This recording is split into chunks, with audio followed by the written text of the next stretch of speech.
Madam मेरा आ गया। Madam धन्यवाद। मैडम आपने मुझे 193 फार्मर्स के इश्यू के ऊपर में बात करने का मौका दिया। मैडम मैं एक किसान का बच्चा हूँ। हालात ऐसे हैं कि वो पार्लियामेंट तक मुझे पहुंचा दिए, बट असली तो मैं आता हूँ एक किसान का बेटा हूँ और गांव से आता हूँ। मैडम अब मैडम इतना इम्पॉर्टेंट मुद्दा जो था फार्मर्स के ऊपर में जो डिसाइड करना था, कल बीएससी में अपने तय किए थे कि आज इसको स्टार्ट करेंगे और फिर इसको और आगे बढ़ाएंगे। क्यों बोलते ये बहुत महत्वपूर्ण मुद्दा है और सबको बोलना है इसके ऊपर। मेरा तबीयत थोड़ा ख़राब था मैडम, लेकिन मैं घर गया था और फिर टेलीविज़न में देखा कि जैसे कि हमारे अनंत कुमार जी बोलते एक है और करते एक है, हमेशा की तरह बीएससी में एक बोलते हैं और दूसरी तरह उन्होंने बोला कि आज का आज रात में इसको ख़त्म करना है। तो फिर मैं दौड़ते दौड़ते आ गया। क्यों बोले तो अन्नदाता के बारे में बात करना है मैडम, किसान के ऊपर में अपने को बात करना है। अगर ये 5 उंगली अंदर गई, 5 उंगली अगर मुंह के अंदर में गई तो अपन जी सकते मैडम, नहीं तो नहीं जी सकते। और ये 5 उंगली अंदर भेजने वाला वो किसान है मैडम। वो किसान अगर वो पैदा करेगा, वो खाना अगर पैदा करेगा तो आज अपन जीवित है। तो इसके ऊपर में उनको बारे में चर्चा करने के लिए हमको यहाँ पर आना ही पड़ा और उनका जो कष्ट है मैडम उसके बारे में अपने को हर तरीके से उनका कष्ट को अपने को देखने का है madam. The agriculture sector employs nearly half of the workforce in the country. However, contributes to 17.5% of the GDP at current price in 2015 and 16. Over the past few decades, the manufacturing services have increasingly contributed to the growth of the economy, while the agriculture sector contribution has decreased from more than 50% of GDP in the 1950s to 15.4% in 2015 and 16. Madam जो 50% जो contribute करता था agriculture, आज खाली 15.5% पे पहुंच गया है। उसका क्या दिशा है मैडम, किस लिए? आज प्रोफेशनल जो मतलब जो खेती बाड़ी कर रहे हैं मैडम, जो उनको उस खेती बाड़ी पे भरोसा नहीं है, वो अपने बच्चों को जो है खेती बाड़ी करने नहीं दे रहे हैं। क्यों बोलते वो लोगों ने देखा है कि खेती बाड़ी से कुछ फायदा हो रहा नहीं है और कुछ उनको आसरा मिल नहीं रहा है। इसलिए हर सेक्टर को लोग छोड़ के आईटी सेक्टर के अंदर में, मैकेनिक सेक्टर में, नहीं तो एम्प्लॉयमेंट के तरफ भेज रहा है। जिस तरीके से अगर ये होते रहेगा तो अन्न जो है देश के अंदर में कम होते जाएगा और अपना जो किसान जो इस खेती के अंदर में काम करके अपने को जो खाना खिलाता था मैडम, आज अपने को इंपोर्ट करके खाना पड़ रहा है। अपन दूसरा देशों के ऊपर में जो है आधारित होना पड़ रहा है madam. India's production of food grains have been increasing every year, and India is among the top producers of several crops such as wheat, rice, pulses, sugarcane, and cotton. It is the highest producer of milk and second highest producer of fruits and vegetables. In 2013, India contributed 25% of the world's pulses production, the highest of any country. 22% of the rice production, of 13% of the wheat production, madam. It also accounted that about 25% of the total quantity of cotton produced, besides being the second highest exporter of cotton from the past several years. However, the agriculture yield, quantity of a crop produced per unit of land, is found to be lower in the case of most crops as compared to other top producing countries such as China, Brazil, and United States. Although India ranks third in the production of rice, its yields is lower than Brazil, China, and United States. The same trend is observed for pulses, where it is the second highest producer. Agriculture growth has fairly volatile over the past decades, ranging from 5.8% in 2056 to 0.4%, madam, in 2009 to 2010, and minus 0.2% in the 2014 and 15. Such a variance in agriculture growth has an impact on farm incomes as well as farmers' ability to take credit for investing in their land holdings, madam. मैं agriculture क्यों अपने पास में Detroit हो रहा है, क्यों suicide farmers क्यों suicide कर रहे हैं, हर आदमी हर भाषण में देता है। कितने सालों से अपन भाषण में सुनते हुए आ रहे हैं। हमारे एग्रीकल्चर मिनिस्टर भी बहुत तरीके से हमें समझाया है कि किस तरीके से एग्रीकल्चर को बढ़ाया जाए, लेकिन आज तक हम देखते जाते हैं मैडम कि एक गरीब बेचारा फार्मर, जैसा बारिश होता है बारिश की तरफ देखते हुए आप अब की बार मेरा फसल अच्छा होगा, वो जाके अपना खेत के अंदर में अपना हल चलाता है और बीज बोसता है। वो बीज बोसने के लिए, हल चलाने के लिए जो है मैडम मिनिमम 4,000 रुपये पर एकड़ का जो है उसको खर्चा होता है। Speaker sir, sorry deputy speaker sir, तो मतलब I was going in that same train, so sorry sir, you have taken the place. 4,000 रुपये पर एकड़ का उसको खर्चा होता है। बट जिस दिन वो अपना बीज बोया उसके बाद में देखते रहता है कि अपना बारिश होए, अपना फसल अच्छा उगे, लेकिन कभी कभी किसान का हमेशा दुर्भाग्य होता है सर कि जितना वो कर्जा लेके इतना मेहनत करके बैंक से लेता है, बाहर मनी लेंडर्स के पास में से पैसा लेता है और अपना खेत को जब भी वो डालता है आसमान की तरफ देखता है तो उधर कभी बारिश नहीं होती, कभी ओले हो जाते हैं, कभी कीड़ा गिर जाता है और आखिर में उसका फसल जो है, जो हाथ में आने का फसल, वो कभी भी उसके हाथ में नहीं आता है। उससे उसका जो खर्चा, मतलब किसान का हर दिन उसका यही चिंता रहता है कि मेरा जो कर्जा मेरे ऊपर में है वो किस तरीके से मैं भरपूर करूं। लेकिन कभी न कभी किसी न किसी तरीके से भी ये साल 2 साल 3 साल के बाद में भी वो अपना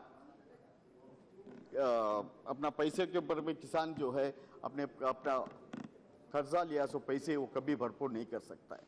एक साल बे साल उसके ऊपर में एक बर्डन होते जाता है और वो बर्डन जब भी उसके ऊपर में हो जाता है, किसान ऐसा आदमी है कि उसका आत्मविश्वास और एकदम ये सोसाइटी के अंदर में एक बड़ा सा बड़ा ये न कोई चोरी कर सकता है, न भीख मांग सकता है, न किसी के पास जाके हाथ फैला सकता है। इसका पूरा मतलब विश्वास होता है और अपना खुदगर्ज आदमी रहता है किसान।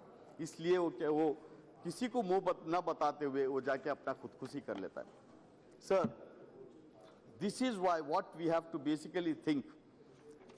मंत्री जी, मैं आपको एक हमारा जो सीएम केसीआर जी, मैं फक्र के साथ में आज आपके सामने बताना चाह रहा हूं कि उन्होंने जो कर्जा था 17,000 करोड़ रुपए, 35 लाख फार्मर्स का जो ऋण था वो उन्होंने 4 किस्तों के अंदर में उन्हें उसको खारिज कर दिया, मतलब उन्हें वेव ऑफ कर दिया, उसको माफ कर दिए।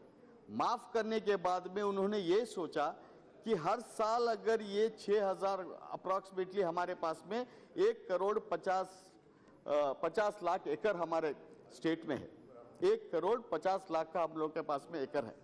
अगर ये 1,50 लाख के अंदर में अगर ये लोगों का इन्वेस्टमेंट पर एकड़ के ऊपर में इनको होता है 4,000 रुपए, अगर हम लोग ये कर्जा माफ करते जा रहे हैं हर साल, इनके ऊपर में जो कर्जा अपन माफ करते जा रहे हैं, तो वो कम से कम 4 से 4.5 करोड़ रुपए का उनका बनता है। तो हमारे मुख्यमंत्री ने सोचा कि हर साल ये अगर माफ करने के बदले में यही पैसा अगर हम उनको इन्वेस्टमेंट में दे दे, यही पैसा हम इनपुट के अंदर में हमको दे दे, और इनपुट के अंदर में देने के लिए उन्होंने, पहला मुख्यमंत्री है स्टेट के अंदर में केसीआर जी ने हर फार्मर को 4,000 रुपए पर एकड़ के ऊपर पर सीजन पे, मतलब हमारे पास में 2 फसल होते हैं, खरीफ और रबी, मतलब खरीफ के अंदर में 1 एकड़ के ऊपर में 4,000 और दूसरा रबी के अंदर में 4,000 रुपए, मतलब हर साल 8,000 रुपए जो है हर एकड़ को 1,50 लाख जो हमारे पास में एकर्स ऑफ जमीन जो हमारे पास में सिंचाई होती है, मतलब जो फार्मिंग होता है, वो फार्मर्स को जो है free of cost, no interest and no, then they don't have to pay back that money. अगर किसान जो है उसका तकदीर चला, अगर 4,000 रुपए के ऊपर में अगर उन्होंने अपना फार्मिंग किया अपना सोइंग करने के बाद में अगर फसल अच्छी हुई, बारिश अच्छा हो गया, फसल अच्छा हुआ, कीड़े नहीं हुए, ये नहीं हुए, और खाली उन्होंने जस्ट पल्सेस उसके अंदर में डालते हैं, पल्सेस ग्रेन्स अगर वो डाला तो 1 क्विंटल के अंदर में 1 एकड़ के अंदर में 10 क्विंटल होते हैं, और 1 क्विंटल के हिसाब से आपका जो एमएसपी रेट है सर, उसके ऊपर में 4,000 रुपए, मतलब 40,000 रुपए जो है उसके घर में पहुंच जाते हैं। 40,000 रुपए वो घर में पहुंच जाते हैं, और उसको वो पैसा जो उसको जो दिया गया है उसको वो पैसा वापस करने की जरूरत नहीं है। अगर बाई चांस उसका फसल खराब हो गया और उसको मतलब उस दिन का यील्ड नहीं हुआ और उसको फायदा नहीं हुआ, तो वो उसको ये भी दिमाग के ऊपर में ये भी नहीं है कि भाई मुझे 4,000 वापस करना है, तो मतलब वो उसको सुसाइड करने का किसी भी तरीके से मतलब ये नहीं होता है, सोच में भी नहीं आता है कि मैं सुसाइड करूं, क्यों बोले तो वो उसके ऊपर में वो पैसा भारी नहीं पड़ता है। तो इस तरीके से अगर ये साल के अंदर में अगर वो नहीं 4,000 के ऊपर में फसल उगा सका, तो वो 4,000 उसको फिर नेक्स्ट ईयर भी मिलेगा। तो पैसे के साथ में sir he will again do his farming. So इस तरीके से उसको जो है ना फायदा होता है। दूसरी बात है सर, आज मार्केट के अंदर में अपन देख रहे हैं फार्मर के पास में एमएसपी क्यों नहीं आता है। फार्मर के अंदर में ये नहीं आता है, क्यों बोलते हैं अपने पास प्लानिंग नहीं है, किस तरीके से फसल किधर कहाँ फसल डालना है, कौन सा सॉइल सूटेबल है, कहाँ पर जो सॉइल डालेगा तो क्या आता है। अभी फॉर एग्जांपल महबूबनगर डिस्ट्रिक्ट मेरा डिस्ट्रिक्ट है सर, मेरा डिस्ट्रिक्ट के अंदर में कॉटन ग्रो होता है, लेकिन कॉटन दूसरी जगह के ऊपर में राइस ग्रो होता है। तो अगर ये कॉटन ग्रोवर्स को जो है वहां पर उनको कॉटन ग्रो करने के लिए खाली आदेश दिया जाए और बोले कि भाई आप कॉटन ग्रो करो, और यहाँ पर दूसरी जगह के ऊपर में आप अगर जो है यहाँ पे मिर्ची पैदा करो, इधर यहाँ पर चावल करो, यहाँ पर वीट करो, इधर के ऊपर में आप अलग अलग, अगर इसको बोलते हैं कि क्रॉप कॉलोनीज डिवाइड करना चाहिए, it should be known as crop colonies, तभी उनको अपना एमएसपी मिल सकता है सर। लेकिन क्या होता है, कैसा नहीं, खाली रेट एमएसपी के ऊपर में आपकी बार मिर्ची को मिल रहा है 4,200 रुपए, तो पूरा किसान जो है 4,500 के ऊपर में डाल दिया, और उसको मालूम पड़ा कि 5,200 रुपए अपने को कॉटन पे मिल रहा है। तो आज का दिन के अंदर में अपन देखेंगे 90% ऑफ द फार्मर्स टुडे आज जो है पूरे कॉटन डाले हुए हैं, तो उनको एमएसपी नहीं मिलेगा, उसके बाजार का सेलिंग में नहीं मिलेगा उसके अंदर में। सो इसके लिए प्रॉपर हमारे उधर जो है हम लोग जो प्लानिंग कर रहे हैं कि क्रॉप कॉलोनीज हम लोग बना रहे हैं, और उस तरीके से मैं आपको भी रिक्वेस्ट करता हूं कि सर अपना देश के अंदर में फॉर एग्जांपल हमारे इधर में 40,000 टन का मटन तेलंगाना में इंपोर्ट होता है, और 40,000 टन का फिश हमारे पास इंपोर्ट होता है। लेकिन हमारे पास में सबसे ज्यादा यादव जो चारा करने वाले, जो शीप को चारा करने वाले हमारे पास में है, उनको ऑलरेडी स्किल डेवलपमेंट की जरूरत नहीं है, स्किल डेवलपमेंट कोई ट्रेनिंग की जरूरत नहीं है। वो पक्का बताता है कि अगर लाखों अगर उसके अंदर में अपना बकरा गया तो कौन सा बकरे को बीमारी है वो ऐसा उंगली से उठा के निकाल सकता है, ये कौन सा किसका बकरा है वो निकाल सकता है, उसका स्किल अपने भेजे में है।